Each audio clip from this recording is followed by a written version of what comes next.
On a cold December night in 1927, the air in the attic was a thick, suffocating blanket of dust and the sweet, cloying scent of decay that had seeped into the very bones of the house. 13-year-old Elijah Samuel Monroe knelt on the rough, splintered floorboards, his small frame trembling not just from the chill, but from the force of an emotion so overwhelming it threatened to break him apart.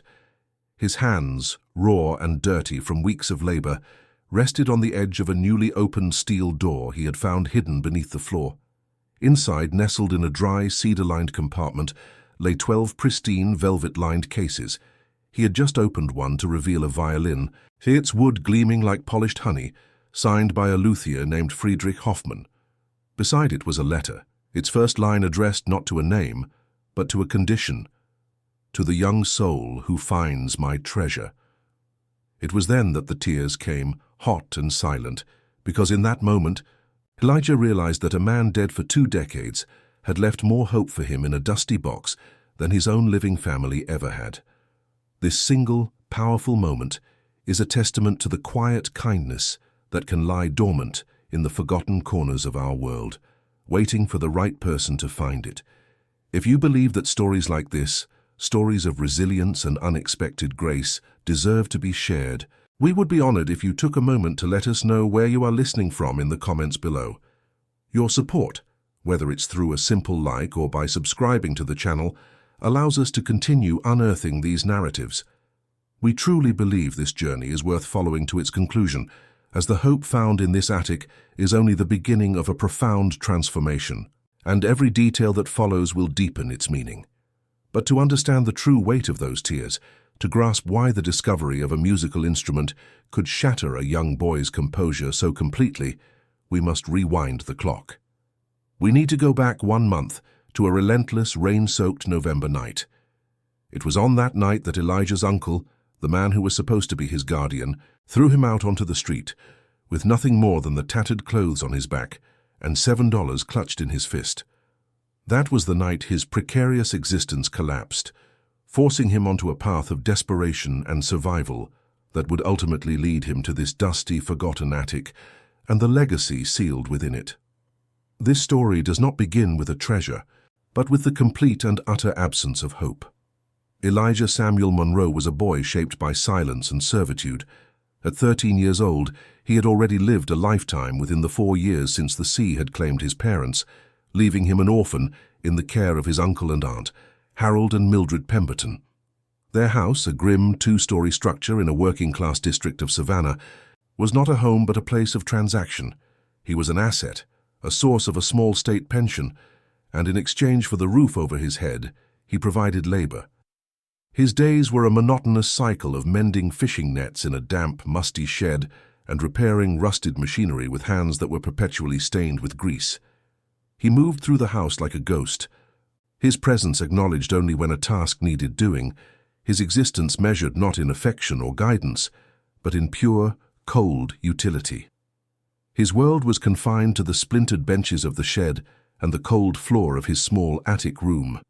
The scent of brine and iron filings clung to his clothes, a constant reminder of his purpose. Each morning, before the sun had fully risen over the Savannah River, he would be at work. His small frame hunched over tangled nets, his fingers nimble and quick from years of practice. He learned to read the moods of his uncle by the sound of his footsteps on the wooden porch, to anticipate his aunt's silent demands by the sharp clatter of a plate in the kitchen. There were no conversations, no questions about his day, no words of encouragement. The Pemberton house was a vacuum where kindness and warmth could not survive, and Elijah learned to breathe the thin, cold air of neglect as if it were all he deserved. Harold Pemberton was a man of heavy silences and heavier glares. He rarely spoke to Elijah directly, preferring to communicate through grunts or sharp gestures. His presence filled every room, a suffocating pressure that made the boy keep his eyes down and his movements careful. Harold's gaze was one of constant weary calculation, as if he were always weighing the cost of Elijah's meager meals against the value of his labor. The boy understood this unspoken arithmetic. He knew he was a burden, a line item in a ledger book, and that as long as his work output exceeded his cost, his precarious place in the house was secure. This knowledge was a constant low hum of anxiety beneath the surface of his quiet life, a fear that one day the numbers would no longer add up in his favor. Mildred, his aunt, was a different kind of oppressor. Where Harold was a looming storm, she was a persistent, chilling frost. Her neglect was an art form, perfected through years of practice. She would place his food on the table, often just leftovers from their own meal, without making eye contact, her face a mask of weary indifference. She never mended his torn clothes or asked if he was cold in his unheated room. To her, Elijah was simply a feature of the house, like a creaking floorboard or a drafty window, an annoyance to be tolerated but never engaged with. Her silence was more profound than her husband's, for it communicated a complete and utter lack of recognition. In Mildred's eyes, the boy was not there at all, a spectre haunting the edges of her life. The foundation of this arrangement was the monthly pension check that arrived from the state, a small sum meant for his care, his clothing, and his education. Elijah had not seen the inside of a school since his parents' boat went down. The money was absorbed directly into the Pemberton household budget, and he was clothed in rags and fed on scraps. He understood with the sharp intuition of a neglected child that this check was the only thing tethering him to this place. It was not love, or duty, or even pity that kept him here, but a few dollars a month. This transactional nature of his existence stripped away any illusion of family, leaving only the stark reality of his situation. He was an investment, and one that was yielding diminishing returns. In the quiet darkness of his attic room, Elijah would sometimes allow himself to remember. He would close his eyes and try to conjure the warmth of his mother's hand, or the sound of his father's laughter, as they walked along the shore. These memories were becoming frayed and thin, like an old piece of cloth worn through with time. He didn't dare to dream of a future filled with happiness, for that felt like a language he had forgotten how to speak. Instead, his desires were small and immediate: a pair of shoes without holes, a meal that filled his stomach completely, a single day where he didn't feel the weight of his uncle's resentful stare. These were not the dreams of a boy, but the desperate prayers of a survivor clinging to the smallest fragments of hope. He had one tangible link to his past, a secret he kept hidden beneath a loose floorboard under his cot. It was a small, smooth grey stone, worn by the tides, that his father had given him on his 9th birthday, just weeks before the final voyage. He would take it out at night, its coolness a comfort in the palm of his hand. It was a piece of a world that no longer existed, a world of sunshine and parental love. Holding it, he could almost feel the phantom warmth of his father's hand closing over his own. This stone was his only possession of true value, a silent testament to the fact that he had once been loved, that his existence had once mattered to someone in a way that was not measured by money or labor. The first tremor that signaled the impending earthquake came on a crisp October afternoon. Elijah was in the yard stacking firewood when he heard his uncle's voice drifting from the other side of the fence, speaking to a neighbor. The words were low and laced with complaint, but Elijah heard them as clearly as if they had been shouted in his ear. Harold was grumbling about the rising cost of groceries, concluding with a phrase that froze the boy's blood: that the pension was barely enough to cover the cost of feeding another mouth. It was not an outburst of anger, but a cold, factual statement. The equation was changing. The numbers were tipping. For the first time, Elijah felt the solid ground beneath his feet begin to crack. In the weeks that followed that overheard conversation, the atmosphere in the house grew colder and heavier. The unspoken tension was a physical presence, a thickness in the air that made it difficult to breathe. Harold's glares became more frequent, his silences more accusatory. Mildred seemed to retreat even further into herself, her indifference hardening into something that felt almost like active dislike. Elijah responded the only way he knew how. He worked harder. He mended nets until his fingers were raw, organized the shed with meticulous care, and made himself as small and invisible as possible. It was a desperate, silent plea to restore the balance, to prove his worth, to delay the inevitable judgment he now knew was coming for him. His body was a map of his circumstances. He was small for his age, with a wiry frame kept thin by constant work and meager rations. A perpetual hunger gnawed at his stomach, a dull ache that had become a familiar companion. His clothes, threadbare and patched, were no match for the damp chill of the approaching winter, and a cough had settled deep in his chest. He saw his reflection only rarely in a grimy window pane or a puddle of rainwater, and each time he was startled by the sight of the stranger looking back. A boy with old eyes, his face smudged with dirt, his expression a permanent mixture of weariness and vigilance. He was a child being consumed by the life he was forced to live. As November arrived, bringing with it a relentless, dreary rain, a sense of finality began to settle over him. His 13th birthday was just days away, a milestone that held no promise of celebration, only a deep and abiding dread. The world outside the Pemberton house was a mystery, a place he had only observed from a distance. He knew nothing of how to survive in it. But as the rain drummed against the roof and the wind rattled the window frames, Elijah understood that the fragile, miserable world he had known for 4 years was about to be washed away completely. The storm was no longer on the horizon.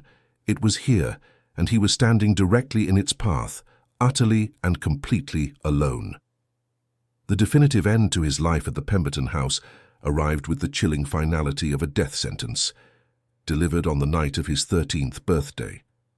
There was no cake, no kind word, not even a simple acknowledgement of the day. The evening meal was the same as any other, a plate of cold scraps and a glass of water, consumed in the heavy, oppressive silence that defined their existence. But tonight, the silence was different. It was charged, expectant. Elijah could feel the weight of his uncle's gaze on him, a cold, appraising look that held no warmth, only a grim sense of resolution. He kept his eyes fixed on his plate, chewing slowly, his heart hammering against his ribs. He knew, with the primal certainty of an animal sensing a predator, that the equation had finally been solved, and the answer was his own expulsion. The storm he had been dreading for weeks was no longer gathering. It was about to break directly over his head. After the last bite of food was gone, Harold Pemberton pushed his chair back from the table, the sound of its legs scraping against the floorboards echoing like a gunshot in the quiet room. He did not raise his voice. His tone was flat, devoid of anger or any other discernible emotion, which made the words all the more terrifying. He announced that he was done raising another man's child, that the pension was a pittance, and that he would no longer be responsible for feeding useless mouths in his home. Each word was a hammer blow, shattering the fragile, miserable stability Elijah had clung to. The phrase "useless mouths" hung in the air, a final, brutal assessment of his worth. He looked from his uncle's hard, implacable face to his aunt, who simply stared at the wall, her expression a perfect, practiced mask of indifference. In that moment, he understood he was utterly alone. The action that followed was swift and brutally efficient. Harold rose from his seat, his large frame blocking the dim light from the kitchen. He rounded the table and grabbed Elijah by the collar of his frayed flannel shirt, yanking him to his feet. The boy was too stunned to resist, his body limp with shock as he was half dragged, half pushed across the living room. His feet stumbled on the worn rug, his mind struggling to catch up with the sudden, violent reality of what was happening. He caught a final glimpse of his aunt, Mildred, who had not moved, had not even turned her head. Her silence was her consent, her stillness a final act of abandonment that was somehow more cruel than her husband's overt aggression. There would be no reprieve, no last-minute plea for mercy, because in their eyes he had already ceased to exist within the walls of their home. The front door was wrenched open, revealing a wall of black, driving rain. The wind howled, carrying with it the damp smell of the river and the cold bite of a late November night. Without another word, Harold shoved him forward. Elijah stumbled out onto the porch, his worn shoes slipping on the wet wood. He barely caught his balance before the door slammed shut behind him with a deafening crack. The sound was followed by the sharp metallic click of the deadbolt sliding into place. It was a sound of absolute finality, a punctuation mark at the end of his 4 years of servitude. He stood there for a long moment, motionless, as the torrential downpour instantly soaked his thin shirt and plastered his hair to his scalp. The icy water, a shocking jolt that finally broke through his paralysis. The house that had been his prison was now sealed off, its faint light a mocking beacon of a life that was no longer his. The specific nature of the threat was no longer an abstract fear. It was a cold, wet, and immediate reality. He was 13 years old, homeless, and standing in the middle of a storm with nowhere to go. The concept of starvation, once a dull ache in his belly, now became a looming spectre. The streets of Savannah, which he had only ever viewed from the periphery, were now his entire world, a world filled with unknown dangers for a boy on his own. He knew what happened to vagrants, to children without homes. He pictured being arrested, being sent to an orphanage that was likely worse than the life he'd just been ejected from, or simply succumbing to the elements, a forgotten casualty of a cold world. The raw, unfiltered terror of his situation settled into his bones, a chill far deeper than the one caused by the rain. He knew, with a crushing certainty, that seeking help from the authorities was impossible. Over the years, Harold had meticulously crafted a narrative for the neighbors and the few people who asked about the quiet boy in his care. He had painted Elijah as a troubled, ungrateful child, prone to lying and causing mischief. It was a quiet, insidious campaign of character assassination that had left the boy completely isolated. If he were to show up at a police station, soaked and claiming his uncle had thrown him out, they would see a runaway, a delinquent confirming the very stories Harold had told. They would call his uncle, and he would be returned to a situation that would now be infinitely worse, or be sent into the unforgiving arms of the state. He had been checkmated, his uncle's cruelty and cunning leaving him with no conventional paths to safety. A wave of despair washed over him, so powerful it almost brought him to his knees right there on the flooded street. The world felt vast and hostile, and he felt infinitesimally small and powerless within it. He was a piece of driftwood tossed into a raging sea, with no land in sight. But then, as the cold water dripped from his chin and his body began to shake uncontrollably, another feeling began to surface, pushing through the fear. It was a hard, cold kernel of resolve. He had survived 4 years of neglect. He had learned to be invisible, to be resourceful, to endure. He had been stripped of everything, family, home, protection, but they had not yet taken his will to live. His hand went to his pocket, his numb fingers closing around the small, crumpled wad of bills and coins he kept hidden there. It was $7, a pitifully small amount, saved over 6 long months from the few odd cents he earned, helping fishermen unload their catches at the docks when his uncle wasn't looking. He had saved it for an emergency, though he could never have imagined an emergency of this magnitude. $7 against homelessness, against starvation, against the entire indifferent world. It was nothing, and yet it was everything.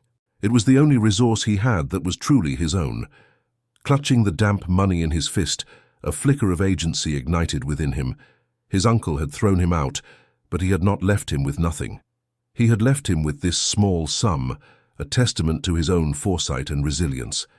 It was not hope, not yet, but it was the seed from which a plan, however desperate, might eventually grow. The cold rain continued to fall, but for the first time that night Elijah turned his back on the Pemberton house and began to walk, his destination unknown, his future a terrifying blank slate. The first full day of his new life was a lesson in the brutal physics of the city. The rain-soaked shock of the previous night hardened into a chilling, pragmatic awareness as the grey dawn broke over Savannah. He was no longer just Elijah, the boy from his uncle's house. He was now a vagrant, a piece of human debris to be swept from sight. He understood this instinctively as he watched a policeman eye him suspiciously from across a square, his gaze lingering just long enough to communicate a clear threat. Survival, he realized, was a matter of motion and invisibility. He spent the day walking, a small ghost haunting the periphery of the city's life, seeking shelter under the dripping awnings of shops and in the narrow, refuse-strewn alleyways between buildings. The $7 in his pocket, a crumpled and damp wad of paper and coin, felt both impossibly small and incredibly heavy, a finite resource counting down the seconds until his complete and utter destitution. Every passing hour was a reminder that his time as a free, if desperate, individual was perilously short. A profound and unshakable decision began to crystallize in his mind, forged not from hope, but from the searing memory of the deadbolt clicking shut. It was not enough to find a temporary shelter, a charitable handout, or a place in a crowded orphanage. The trauma of his expulsion had taught him a lesson that was now etched into his very soul. Any safety that was given by another could be just as easily taken away. True security, he now believed with the conviction of a religious zealot, lay only in ownership. The idea, born of sheer desperation, took root and grew into a singular, obsessive goal. He needed a place that was his own, a door he could lock from the inside, a roof that no one on earth had the right to deny him. This was not a boy's dream of a home. It was a survivor's raw, primal need for a fortress, no matter how humble, against a world that had declared him disposable. This singular thought became his compass, orienting his every move. His planning was not a structured strategy, but a desperate search for any sliver of opportunity. He became a collector of overheard whispers and discarded information, his ears attuned to the city's undercurrents. He listened to the conversations of dock workers, of delivery men, of men huddled in alleyways sharing a bottle. It was in one such moment, while hiding from a sudden downpour behind a stack of crates, that he heard two men grumbling about their finances. They spoke of the municipal auction for properties with delinquent taxes, a place where the city sold off the forgotten and the foreclosed. The word snagged in his mind, a foreign concept that seemed to belong to a different world. An auction was a place for men with money, with futures. And yet, the idea of the city itself selling off unwanted land planted the seed of a wild, improbable, and utterly terrifying plan. It was a path, and right now, any path was better than none at all. He found the location of the auction posted on a notice board outside the courthouse, a stark, imposing municipal building that seemed to represent everything he was not: order, wealth, and power. He spent the rest of that long, cold afternoon watching it from across the street, a silent, ghostly observer hidden in the shadows of a larger building. He studied the people coming and going, men in dark suits carrying briefcases, speculators with shrewd, calculating eyes, a few families whose anxious faces betrayed their own desperate hopes. He felt like an intruder from another planet, a creature of the alleys attempting to infiltrate a world of ledgers and laws. The fear was a physical thing, a cold dread that settled in his gut, telling him he was out of his depth, that this was a fool's errand that would only end in humiliation.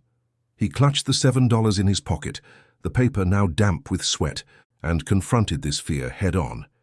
It was this, or it was the street, and the street was a slow death sentence. The morning of the auction arrived with a cold, determined drizzle. Before heading to the municipal building, Elijah made a silent pact with himself, a final farewell to the boy who had been a victim. From this moment forward he would act. He used a few precious cents to buy a day-old newspaper from a street vendor, not to read the news of a world that had forgotten him, but to carry it under his arm as a prop, a flimsy shield of legitimacy. He hoped it would make him look like he had a purpose, a reason to be there beyond seeking shelter from the rain. Walking through the heavy oak doors of the auction hall was like crossing into another country.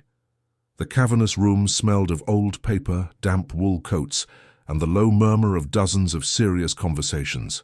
His heart hammered a frantic rhythm against his ribs as he found an empty wooden chair in the very back row, trying to make his small, ragged frame as unnoticeable as humanly possible. The auctioneer, a portly man with a booming voice, took the stage and began the proceedings without ceremony. His speech was a rapid-fire cannonade of lot numbers, property descriptions, and escalating figures that were completely alien to Elijah. He listened, his initial fragile sliver of hope eroding with each swing of the gavel. A small plot of undeveloped land on the outskirts of town sold for $200. A modest two-bedroom home in need of repairs went for $550. A small commercial building on a busy street was claimed for over $1,000. The numbers were astronomical, echoes from a universe he could not possibly comprehend. The chasm between his reality and the world operating in this room was vast and impassable. His $7, which had felt like a small fortune when he was saving it, now seemed like a joke, a child's toy money in a room of serious men making serious transactions. A cold, heavy despair began to settle over him, thick and suffocating. He watched as one property after another was sold, his one desperate chance dissolving before his eyes. At one point, he felt the sharp, inquisitive eyes of a clerk on him, and he shrank further into his seat, convinced he would be discovered, and unceremoniously thrown out at any moment. The clerk's gaze moved on, but the fear remained. He started to believe his uncle had been right all along. He was useless, powerless, a mouth that wasn't worth feeding. He mentally prepared himself to stand up and walk back out into the rain, his one wild gamble a complete and utter failure. He would have to face the fact that there was no place for him, that his only option was to disappear completely, to fade into the city's anonymous squalor until he simply ceased to be. Just as he was about to surrender, to let the current of hopelessness pull him under for good, the auctioneer's tone changed.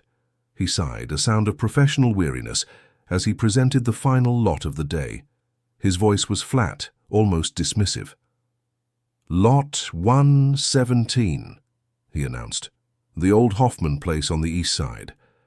He didn't describe it as a house, but as a public hazard, a blight on the neighborhood. He spoke of the overgrown grounds, the collapsing porch, the pervasive infestation of black mold and fungus that had earned it the local moniker, the House of the Dead. The city, he explained, just wanted it off the books, to be someone else's problem. A ripple of knowing murmurs and even a few soft, derisive chuckles spread through the crowd. This property was not an asset. It was a burden, a tomb. The auctioneer scanned the room, his expression already resigned to failure. "Do I have an opening bid?" he asked, the question a mere formality. The hall was filled with a profound and immediate silence. He asked again, his voice tinged with impatience, looking around the room and meeting only shaking heads and deliberately averted gazes. The property was worthless, a liability that would cost thousands to either repair or demolish. In that deafening, absolute silence, a sudden instinctual clarity cut through Elijah's fear like a bolt of lightning. This was it. This was the only thing in the entire world he might be able to afford. The worthless, the forgotten, the hazardous. It was a perfect mirror of his own perceived place in the world. It was a place no one else wanted, and that made it the only place that could possibly become his. With a will that felt like it belonged to someone else, he forced himself to his feet. His legs were trembling so violently, he was surprised they held him, but he stood.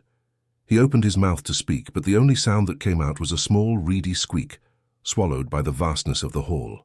He took a breath, drawing on a reservoir of courage he didn't know he possessed, and said it again, his voice clearer this time, impossibly loud in the silence. $5. The words hung in the air, stark and unbelievable. A few heads turned in his direction, their expressions a mixture of confusion and amusement. The auctioneer squinted, leaning forward to peer into the dim light at the back of the room. He saw the small, ragged boy standing there, and a look of sheer disbelief, quickly followed by something akin to pitying entertainment, crossed his face. $5, the auctioneer repeated, the ghost of a smirk playing on his lips as he addressed the rest of the room. The boy bids $5. Do I hear 6 for this magnificent hazard? He scanned the crowd, but they were silent, some of them smiling openly now at the sheer absurdity of the situation. No one would counterbid. It would be like taking candy from a baby, and the candy was poisoned. The auctioneer shrugged. "Going once," he called out, his voice echoing slightly. "Going twice." He lifted the wooden gavel high. It came down with a sharp, definitive crack that reverberated through the silent hall. "Sold to the young man in the back for $5. In that instant, Elijah's world shifted on its axis. He had crossed a threshold from which there was no return. He was no longer just a boy who had been thrown out. He was a property owner. He was someone. He left the municipal building like a diver, surfacing too quickly from the deep. The warmth and noise of the auction hall replaced by the shocking, immediate cold of the rain. The flimsy piece of paper in his hand, the deed, was now the most important object in his universe. A legal document that felt as fragile as a dried leaf. A sudden gust of wind threatened to tear it from his grasp, and he reacted with a surge of panicked adrenaline, clutching it to his chest.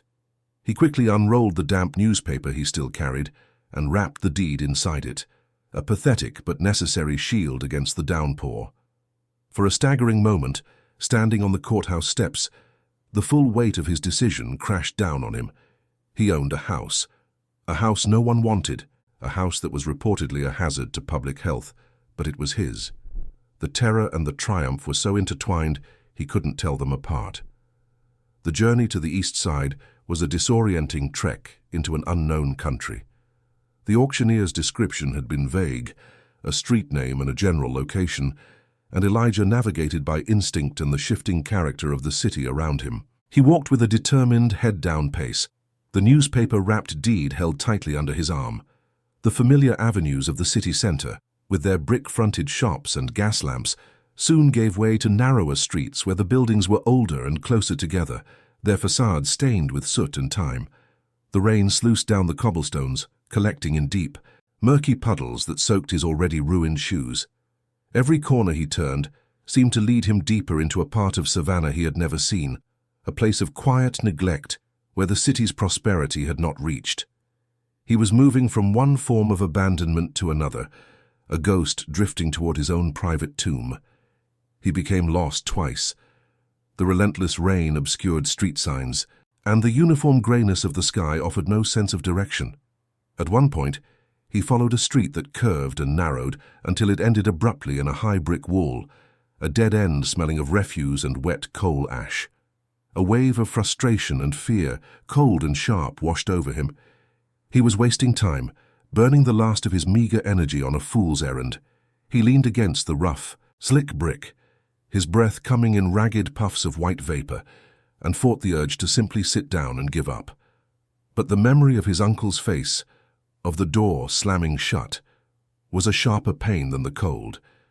It was the spur that forced him to turn around, to retrace his steps, and to continue his search through the labyrinth of unfamiliar streets, his small frame a solitary moving figure in the washed-out landscape. The cold was beginning to seep into his bones, a deep, invasive chill that made his teeth chatter uncontrollably. He found temporary refuge under the dripping canvas awning of a closed fish market, the air thick with the phantom smell of brine and old ice. He huddled in the relative dryness, pressing himself against the cold glass of the shop window to steal a little warmth from the building itself. His stomach was a hollow, aching void, the gnawing hunger a constant, miserable companion to his exhaustion. He carefully unwrapped the deed, his numb fingers fumbling with the damp newspaper. The official stamp and the looping signature were blurred, but still legible. He stared at his own name written in the clerk's neat hand, Elijah Samuel Monroe. Seeing it there on that piece of paper was a shock. It was a declaration that he existed, that he had a claim to a piece of the world, however ruined it might be. He knew he couldn't stay there for long. A passing carriage driver, his face obscured by a low-brimmed hat, slowed his horse as he passed, his gaze lingering on the boy with open suspicion. The look was a clear reminder that to be stationary was to be a problem, to be a vagrant. Elijah quickly wrapped the deed again and stepped back out into the rain, his brief respite over. He spotted a man unloading barrels from a wagon and, mustering his courage, asked for directions to the Hoffman place. The man stopped his work, wiping rain from his face with the back of a gloved hand. He didn't smile. He simply pointed a thumb down a long, dreary street and said the place he was looking for was at the very end and that he'd be wise to stay away from it unless he was fond of rats and ghosts. The warning, delivered with such casual finality, did nothing to deter Elijah. It only confirmed that he was on the right path to the one place no one would ever try to take from him. When he finally saw it, the reality was so much worse than the auctioneer's dismissive description. The house did not just look abandoned, it looked diseased. It stood at the end of the street, set back from the road, a dark, hulking shape almost entirely consumed by nature. The grounds were a chaotic jungle of kudzu vines and skeletal, thorny bushes. The wraparound porch sagged in the middle, as if it had broken its back, and the roof was a patchwork of missing shingles and gaping black holes. The windows were dark, vacant eyes, many of them shattered, giving the impression that the house was a skull picked clean. A chilling, pervasive silence hung over the property, a stillness that the sound of the falling rain could not penetrate. This was not a house. It was a monument to decay, and for a terrifying, paralyzing moment, Elijah thought his uncle had been right. He was useless, and he had just spent his last dollars on a pile of useless, rotting wood. He forced his legs to move, his feet squelching in the mud as he approached the perimeter. A rusted, wrought-iron fence, Its black paint peeled away to reveal a leprous orange decay encircled the property. The main gate was held shut by a thick, heavy chain, secured with a padlock that had long ago fused into a single, solid lump of rust. There was no way through. He felt a surge of hopeless despair. To have come this far, to have spent everything he had, only to be locked out, felt like a uniquely cruel joke. He began to walk the length of the fence, his hands brushing against the cold, wet iron bars, searching for any sign of weakness. The thorns from overgrown rose bushes snagged at his thin shirt, tearing the fabric, but he barely noticed the sting, his focus entirely on finding a way inside his own property. His search was rewarded not by a break in the fence, but by a flaw in its foundation. Near the back corner of the lot, a massive oak tree had over decades pushed its roots up through the earth, unsettling the stone post that anchored the iron rails. The fence had pulled away from the stone, creating a narrow, vertical gap. It was choked with weeds and barely wide enough for a child, but it was enough. It was an opening. With a grunt of effort, he squeezed his thin body through the gap, the cold metal scraping against his back and the wet leaves plastering themselves to his face.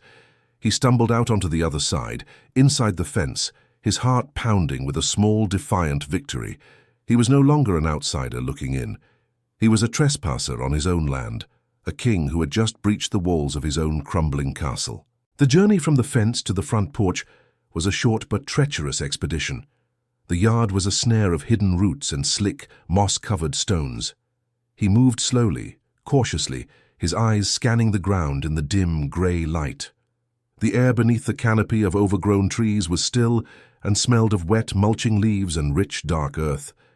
It felt ancient, a place that had been left to its own devices for generations. The silence was unnerving, a profound and heavy quiet that felt watchful. He had the distinct and unsettling feeling that he was the first human being to set foot on this ground in a very long time, and that the house itself was aware of his intrusion, its vacant windows following his every step as he made his way toward the sagging porch. He climbed the 3 porch steps, his weight making the rotten wood groan in protest. The front door was a formidable barrier of dark, heavy oak, its surface blistered and warped by years of exposure to the elements. The large brass doorknob was tarnished a sickly green and refused to turn, frozen solid by rust and time. He lowered his shoulder and pushed against the unyielding wood, throwing his meager weight into the effort. Nothing happened. The door was as immovable as a slab of granite.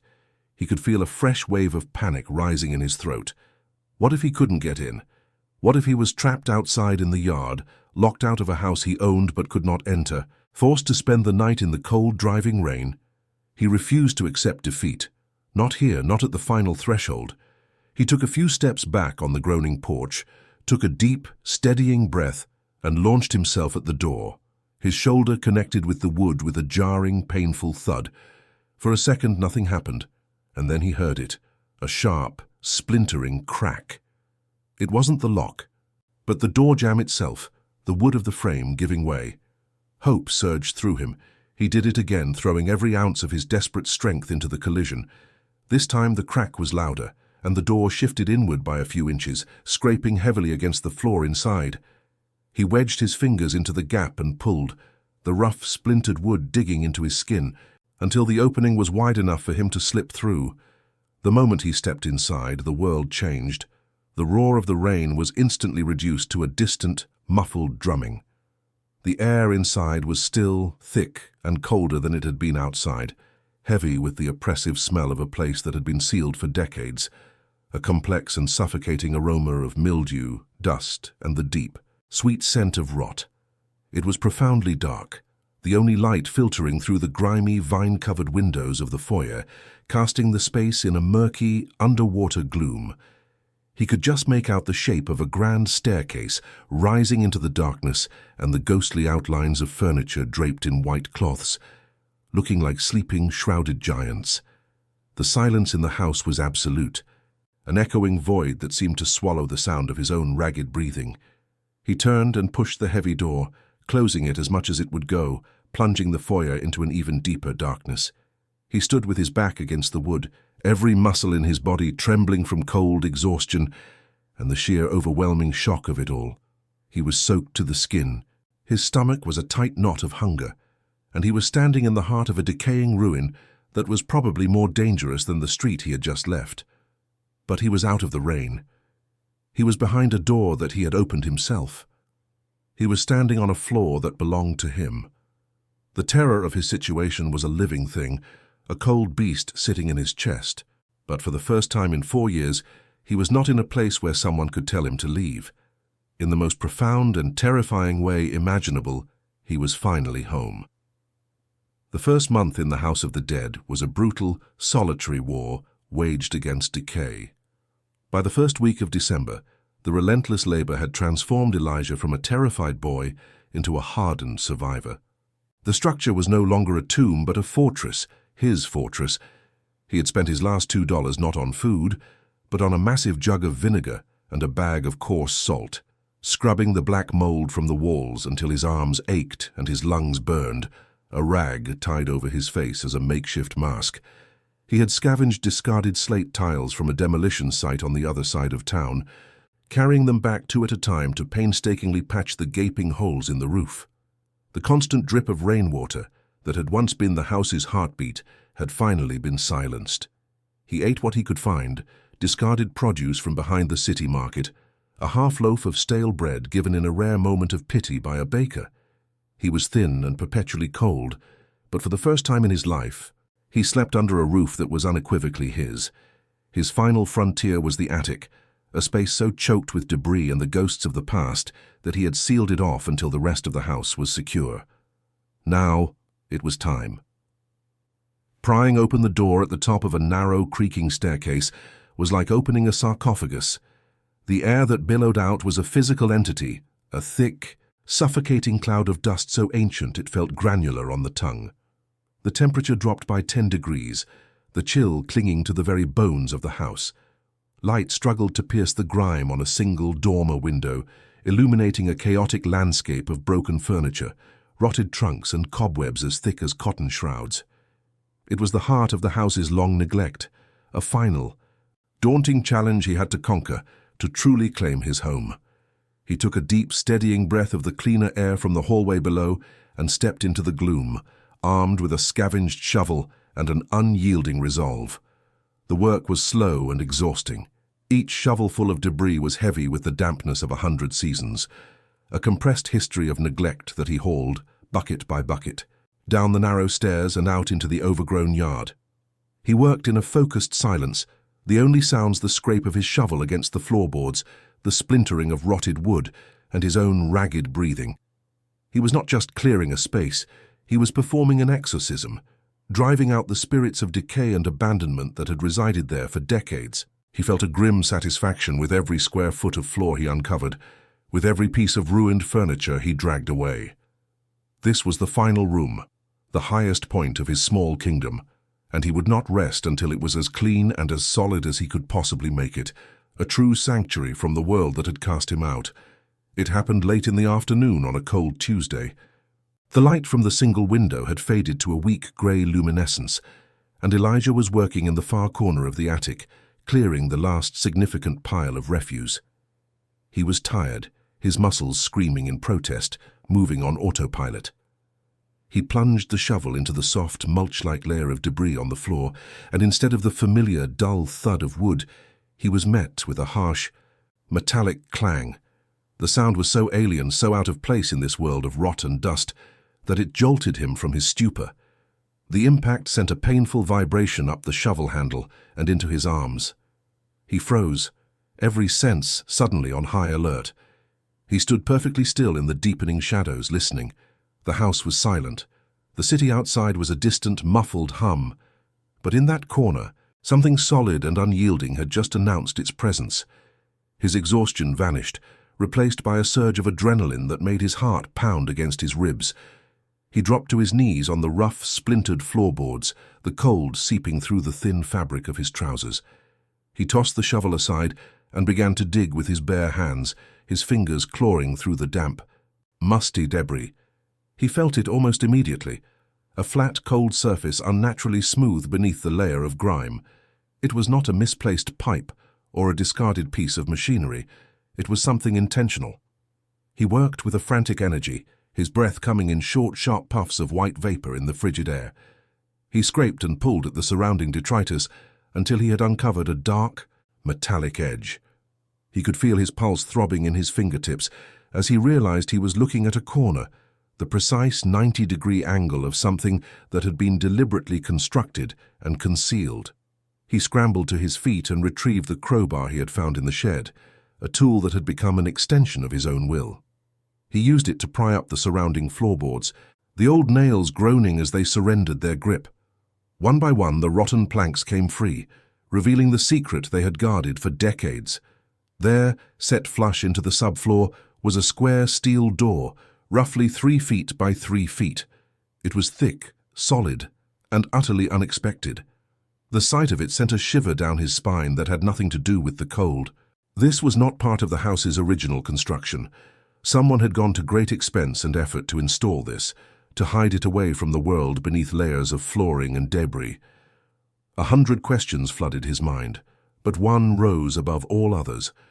What could possibly be so valuable that it needed to be hidden in the attic of a forgotten house? His eyes were drawn to the center of the door, to the heavy, rust-covered padlock that secured it. It was unlike any lock he had ever seen, thick and cylindrical, with German lettering faintly visible beneath the corrosion. It was a statement, a final, formidable barrier between him and the answer to his unspoken question. It radiated a sense of purpose, a silent declaration that whatever lay beneath was not meant for casual discovery. He ran his dirty fingers over its cold, pitted surface.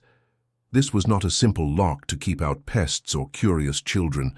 This was a lock designed to defeat intruders, to protect a secret with absolute finality. The mystery of the door deepened, transforming from simple curiosity into a profound and urgent need to know what lay on the other side of that formidable piece of German steel. He knew he had to open it. Leaving it sealed was not an option. He found a heavy, fist-sized rock from the pile of debris he had created, and using the crowbar as a chisel against the lock's shackle, he began to hammer. The first blow produced a dull, unsatisfying thud. He repositioned the crowbar and struck again and again, channeling all his strength and frustration into each impact. The attic filled with the rhythmic, jarring clang of rock against steel, a desperate and violent sound in the otherwise dead-still house. His hands, already raw from weeks of labor, began to bleed, but he didn't notice the pain. He was singularly focused on this one task. His entire world narrowed to the point of contact between the iron bar and the stubborn, unyielding lock. He was no longer just cleaning his house, he was breaking into its deepest and most protected secret. With a final, desperate blow, the rusted shackle of the padlock shattered with a sharp crack that echoed like a gunshot in the enclosed space. For a long moment, Elijah knelt beside it, his chest heaving, his ears ringing in the sudden, profound silence. He reached down with trembling hands and pulled the broken lock free. Then, gripping a small, recessed handle on the door, he pulled.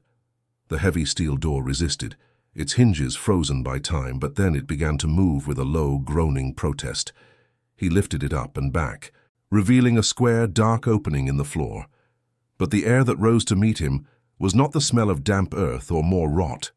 It was the clean, aromatic scent of cedar wood, a fragrance of preservation and care that was utterly alien to this house of decay. He knelt at the edge of the opening, peering into the small cedar-lined compartment, and that is when he saw them. Nestled in the darkness, perfectly preserved, were 12 pristine, velvet-lined cases, their surfaces untouched by the damp and the dust that had consumed everything else around them. He reached in with a hand that was shaking uncontrollably and lifted the nearest one. It was impossibly light. He set it down on the dusty floorboards and unfastened the 2 small brass latches. He lifted the lid. Inside, resting on a bed of deep blue velvet, lay a violin, its wood gleaming like polished honey in the dim grey light. Tucked beside its neck was a sealed envelope. And it was in that moment, as he looked from the perfect, silent instrument to the letter addressed not to a name but to a condition, that the wall he had built around his heart for 4 long years finally crumbled into dust, and the tears began to fall. With his hands still trembling from the effort of breaking the lock, Elijah carefully lifted the sealed envelope from its resting place beside the violin. The paper was thick and cream-colored, impossibly clean, and felt warm to the touch despite the attic's frigid air. His name was not on it. Instead, written in a precise, elegant script that spoke of a steady hand and a deliberate mind, were the words, "To the young soul who finds my treasure." He read the line again, his mind struggling to accept its meaning. It was not an instruction or a label. It was a greeting, a hand reaching out across an ocean of time. It was an acknowledgement of his condition, of his youth, of his need. It was the kindest thing anyone had said to him in 4 years, and it came from a ghost. He broke the wax seal with a dirty, shaking thumb, the small crackle of the paper echoing the sound of something breaking loose inside his own chest. The letter was dated 1906, more than 2 decades in the past, a message in a bottle that had finally found its shore. The letter was written by a man named Friedrich Hoffmann. He described himself as a luthier, a maker of violins who had come to Savannah from Germany many years before to build a new life. He wrote not of great success, but of a quiet, solitary existence dedicated entirely to his craft. He had no wife, no children, no family to inherit the fruits of his labor. His only offspring were the instruments he brought into the world, each one a piece of his soul carved from maple and spruce. He explained that these 12 violins were his masterpieces, the culmination of a lifetime of work, each one crafted over years with a devotion that bordered on obsession. They were intended for a special collection in Europe, a final testament to his skill. But as he grew older, a different idea began to take hold of his heart, a purpose that felt more meaningful than fame or fortune in a distant land he would never see again. He felt the weight of his own mortality and the silence of his empty house. He wrote of watching the city from his window, seeing the struggles of others, the children with worn shoes and hungry eyes who reminded him of his own difficult youth in the old country. He realized that his legacy could be more than a collection of wooden objects in a museum. It could be a beginning. So, in his final years, he had built this vault, this cedar-lined sanctuary, not to hoard his treasure but to preserve it. He was entrusting his life's work not to a museum curator or a wealthy patron, but to fate. He was leaving it for someone like the children he saw from his window, someone who would find his home not through inheritance, but through necessity, someone who needed a second chance more than the world needed another collection of fine instruments. The letter was a last will and testament, but it bequeathed something far more valuable than property or money. It bequeathed hope.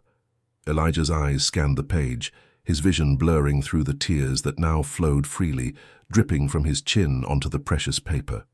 Hoffmann explained that the house itself was part of the gift. He knew it would fall into disrepair, that the city would eventually claim it for unpaid taxes. He predicted that it would be sold for almost nothing, precisely so that it might fall into the hands of someone with nothing. Every detail of Elijah's own desperate journey, the auction, the $5 bid, the claiming of a worthless property, had been anticipated by this man 20 years ago. It was not a coincidence, it was a design, a quiet, meticulously planned act of profound and anonymous kindness. The realization struck Elijah with the force of a physical blow. He had not been fighting his battle for survival alone. An invisible guardian had been paving the way for him all along, leaving a map that only the truly lost could follow. Then came the final lines of the letter, the words that shattered what little composure he had left. Hoffmann wrote directly to him, to the young soul holding the paper. He wrote that he did not know his name, his face, or the circumstances that had brought him to this attic, but he knew his heart. He knew it was a heart that had endured hardship, a heart that understood the value of a safe place to rest. He asked for only one thing in return for his gift, that the finder not measure the treasure in money, but in the music it could create, whether that music came from the strings of the violins or from the rebuilding of a life. "Let this be the foundation of your new song," the letter concluded.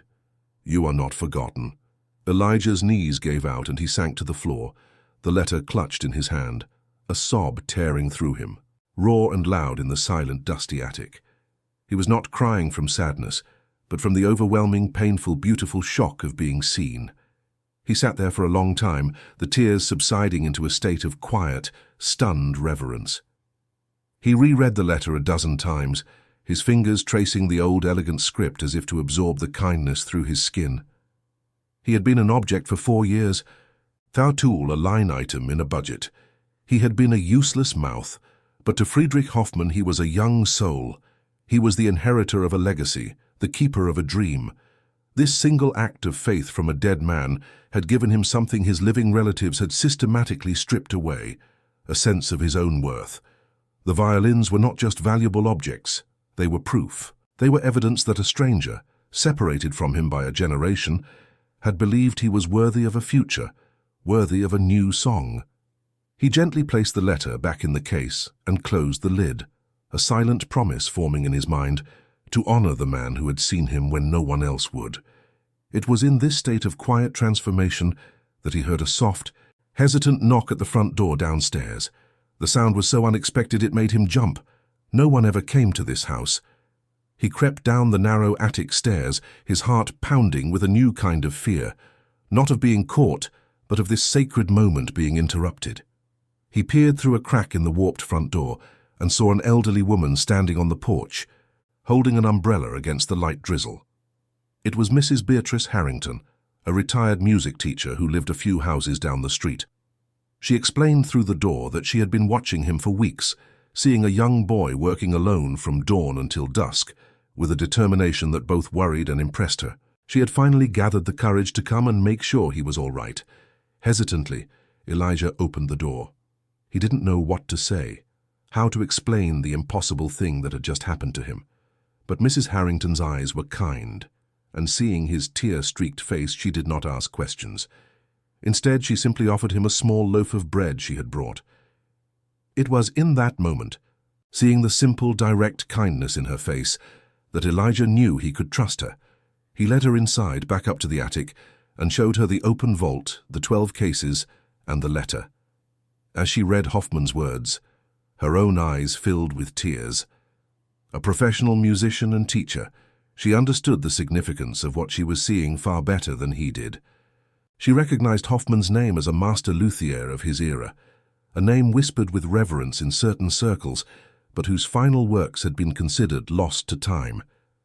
She looked from the gleaming violin to the ragged, underfed boy standing beside it, and understood she was witnessing a miracle. Mrs. Harrington knew immediately that this was a matter of historical and cultural importance that went far beyond the boy's personal discovery.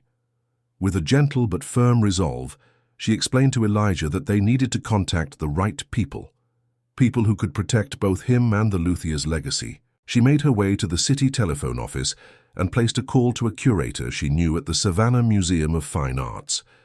The curator, initially skeptical, was intrigued by the mention of Friedrich Hoffmann's name and agreed to come the next morning. As Elijah and Mrs. Harrington waited, sharing the loaf of bread in the cold, dusty house, the boy felt the first stirrings of a new reality. The world had not just been cracked open by a letter, it was about to be remade entirely, all because a lonely old man had decided to plant a seed of hope in the dark. The arrival of the museum curator the next day marked the beginning of a whirlwind that changed everything. The man, an expert in fine instruments, authenticated the collection with a reverence that bordered on religious awe. He confirmed that the 12 violins were indeed the lost masterpieces of Friedrich Hoffmann, each one a priceless work of art. An official appraisal was conducted, and the number that came back was so staggering it felt like a misprint, $112,000. The sum was meaningless to Elijah. He could not comprehend that much money. What he did comprehend was the sudden, unwanted attention that followed.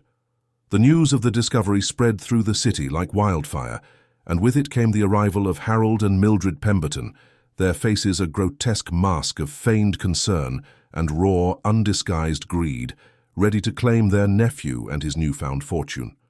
But they were too late. Mrs. Harrington, anticipating their move, had already enlisted the help of a municipal lawyer named James Whitfield. While the Pembertons attempted to assert their legal guardianship, Whitfield was quietly conducting his own investigation. It did not take him long to uncover the 4 years of pension checks that had been cashed by Harold Pemberton, money that was clearly never spent on Elijah's welfare. The evidence of fraud was undeniable. In a swift and satisfying turn of justice, the Pembertons were arrested, their claim dismissed. The investigation also uncovered 3 other children in their extended family who were living in similar conditions of neglect, and they too were removed to safety. The system that had failed Elijah for so long was finally, belatedly, working, not for him, but because of him, his story becoming the catalyst that saved others from the same fate. In the midst of the legal proceedings, Mrs. Harrington, a childless widow with a quiet home and a kind heart, did the one thing that truly mattered. She filed for legal adoption. When the judge approved the request, Elijah Samuel Monroe finally, officially, had a family again. He had a home where the doors were never locked against him, where food was plentiful, and where his presence was a source of joy, not a burden. He moved out of the decaying house and into Mrs. Harrington's warm, sunlit home. But his connection to the old Hoffman place remained. Together they sat down to decide the future of the incredible legacy that had been entrusted to him. The money was a tool, but Hoffman's letter had been clear. The treasure was not to be measured in dollars, but in the music it could create. Their decision would honor the luthier's final wish in a way he could never have imagined.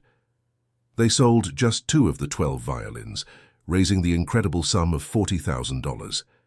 That money was poured back into the House of the Dead, not just repairing it, but completely restoring and transforming it. The sagging porch was rebuilt, the roof made whole, and the mold-scrubbed walls were painted in warm, welcoming colors.